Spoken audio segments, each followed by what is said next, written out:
Welcome to the Self Storage University podcast, where you will learn the correct way to identify, evaluate, negotiate, perform due diligence on, renegotiate, finance, turn around, and operate self-storage facilities.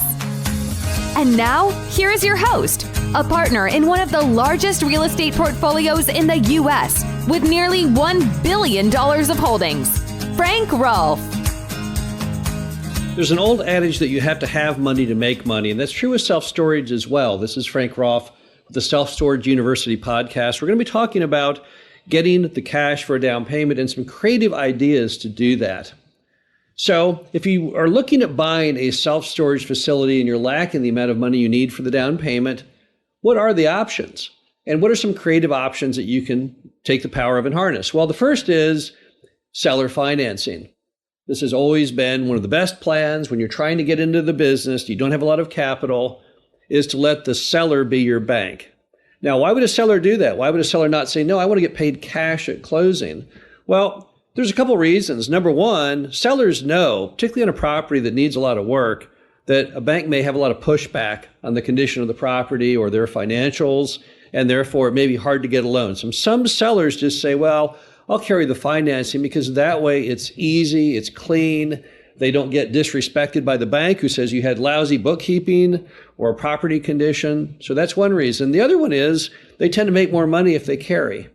Until recently, interest rates were very, very low, about 0.25% on the CD.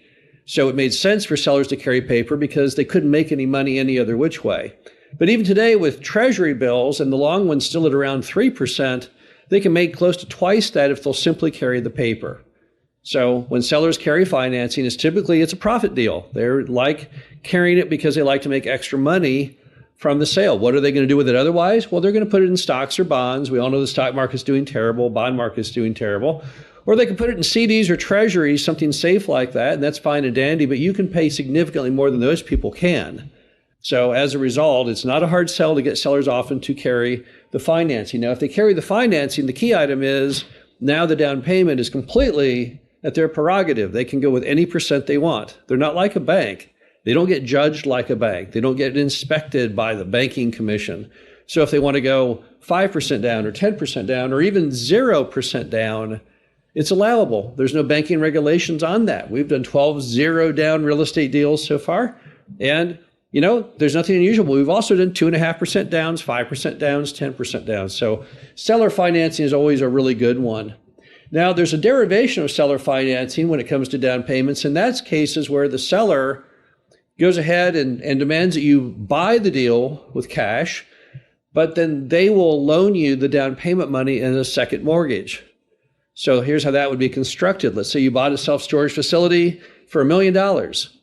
And it was 20% down at the bank. So the bank will give a loan of $800,000, but you don't have the $200,000 for the down payment. You've got $50,000. So the seller they could loan you that $150,000 that you're short themselves from closing. And now everyone's happy. They got the deal closed. They got $800 in cash. They also got their full price, but they only got $50 from you. So the way it works is they got $800 in cash, $150 in a second note, and $50 in cash from you. So once again, what the seller's done is they've been the catalyst to getting it done. The difference now is they got a whole bunch of cash on the front end, but the trade-off is they ended up with a second lien note as opposed to a first lien note. So if they do the direct seller finance for the whole transaction, they get with a first lien, which means if you default, they get the property back. Now, if you default on that second, they don't get the property back. They have a second position, which is subordinate to the bank's first position. So that's a real trade-off on that. Another item is doing a wrap note. That's where the seller has an existing mortgage. So in this case, you're not having the seller create the mortgage. You're not going out and getting a bank loan to buy it. What you're doing is you're taking that existing first lien from the bank, and now the seller's wrapping that with a second lien position for the difference in what you pay for the property. Similar construction to the other two, only in this case, what's going on is you're keeping the existing bank debt in position. Now be careful on wrap notes. There's two ways you can do them. You can do them the honest, truthful, correct way where you tell the bank what you're doing, or you can do the kind where you don't tell the bank because you know if you tell the bank, that would trigger them potentially calling the note. Now the danger on that is what if they do call the note? What if they find out from somebody else that it was sold, which meant you had a due on sale provision, and therefore you should have gotten, or they should have gotten their money back, but now you kind of cheated them. You didn't tell them that. Now, it won't come back on you necessarily as the buyer because the seller is the one who entered into the loan documents. But if they called the loan due, how in the world are you going to pay it off? Therein lies the problem. It's much safer if you're going to do a wrap mortgage of some type, that just make sure that you looked at the loan documents and it does not cause a default of the loan if in fact they sell. Another way is to do a master lease with option. So in this construction, what you're going to do is you're going to go ahead and do a master lease of that storage facility while you take efforts to make it better, to make it more valuable. And then at the end of those efforts, you have the option to buy it at a predetermined price. What's the problem with a master lease with option? Well, there's some complications to it. Number one is figuring out how the monthly amount would be, because you give someone a monthly master lease payment until you exercise the option. So you have to calculate that. They're certainly going to want it as much as they're currently making. Number two, you have to come up with what the option price is. And it's typically a price that's higher than what it's going to be right now because you're taking efforts to make it better. That's another issue. You have to figure how long the relationship lasts. Is it a 3-year with option or 5-year with option or 2-year with option? You also have to look very carefully what you're going to do to make this deal work, how you're going to make it better. The main thing you can do, of course, is to increase occupancy. That would be the key driver, and increase the monthly rental rate. But master lease with options has been done many times. We've done many of them. It's not a bad construction. It typically only really works well in cases where the seller is kind of desperate, right? Because it's a very abnormal way to sell a property because they have to trust you enough to let you take over. And they typically won't have that level of trust unless they're starting to get really, really desperate. The last one is simply to get a capital partner. There's many, many people in the self-storage industry that the way they got their capital to buy that first property or that second or their 32nd is they had a capital partner. The capital partner provided the cash, and then they were the operating partner and they provided the operations. Now, when you're looking at doing a capital partner, typically the structure is a preferred rate of return and a profit split. So what does that mean exactly? Well, it means let's just model this. Let's assume, going back to the earlier example, I'm buying a self-storage facility for $1 million. I need $200,000 for the down payment. Let's assume you had no money at all. You go to friends and family or whoever you think might have the $200,000 that they'd want to spend. Maybe it comes out of a self-directed IRA, whatever the case may be. And you would say to them, here's the deal. I will give you 10% preferred return on your money. And then once I get you all the preferred return back and all your capital back, then let's split the profits 50-50.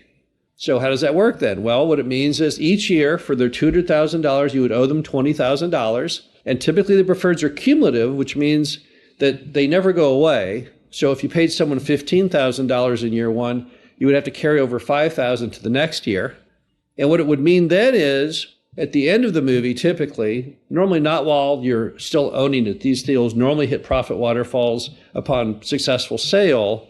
Then what would happen is, let's assume it ends up selling for $1.5 million, and you're current on your preferred returns, then you have $500,000 of profit, which you would then split 50-50, $250,000 to the capital partner, $250,000 to you. Now, to the capital partner, it's a great deal because they got a 10% return. And in this case, they got more than the money they put in at the end. So that was very successful. It's more successful for you, perhaps, on a rate of return because you had no capital into it. So as a result, your overall return would be infinite. The bottom line to it is if you don't have a lot of capital and you still want to get in the storage business, you can do that. There are many creative ways people have used over the decades since the industry was started to get the job done. You just have to look at the list and say, okay, which one of these fits my situation and this property, and get creative about it. In some ways, you may be able to utilize a little bit of each. You might be able to go ahead and get a capital partner in there and yet still have the seller carry part of the down. There's no laws on any of this. This is all free country. This is all just like pioneers. You're kind of just doing it. Whatever you agree to and the seller agree to, that's all good. I'm unaware of any laws regarding the structure of buying self-storage facilities. But the bottom line is, as always, it has to be a win-win. It has to be sensible. You have to think of your worst case, your best case, your realistic case. Make sure you fully understand it.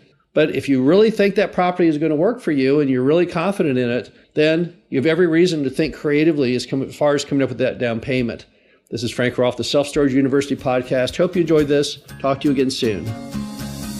Thank you for listening to the Self-Storage University podcast.